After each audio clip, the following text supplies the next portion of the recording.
Are dreadlocks permissible in Islam? It's a very good question. Same issue happened to Prophet Muhammad alayhi salatu wasalam. So once Rasulullah was with his companions, and some Bedouin came. Okay, obviously, you know, like normally people who live far away from the cities and towns at that time, they would have no choice. Okay, in terms of they may not have enough water to take shower frequently, etc., and no shampoos, no, for example, soaps all the time available. So someone came and he had this problem. Okay, like beads are like this, you know, hairs just non-combed, and also like dusty face and body, dirty clothes. Okay, so then Rasulullah ﷺ said, does not he find means to sort out himself? Okay, so Rasulullah advised him indirectly. Okay, so that happened. So that's quite important. And then this person went.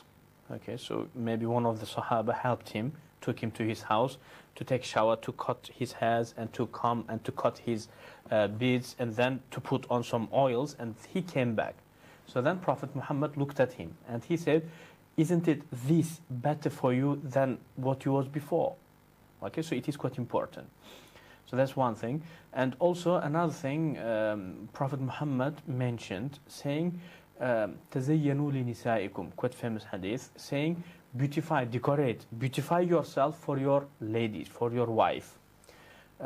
Saying because the first error started happening in one of the previous nations, that the husbands would not beautify themselves for their wives. So then their wives started looking for some error, for some sin.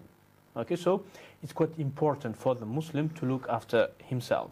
Okay, and even Rasulullah mentioned about cutting the nails. Okay, and shaving and cleaning yourself. Except Prophet Muhammad did specifically mention them things. So it's not permissible for the Muslim to, for example, to look after himself, cutting the nails and hairs, fixing. And more than that, do you know that, for example, in Islam we have this issue in which if someone has a beard, okay, and his beard is not even, okay, so from one side is quicker than the other.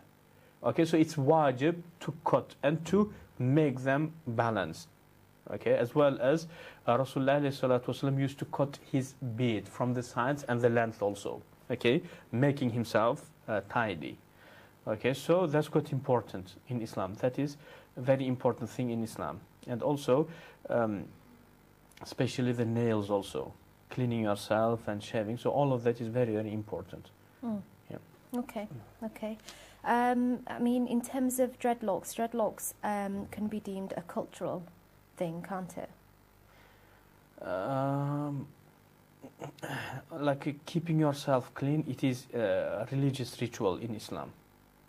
Mm. Yeah, so even, for example, we say once a week in Fridays, that is recommended, sunnah. Okay, so once, as well as it is recommended if you are going to some gathering.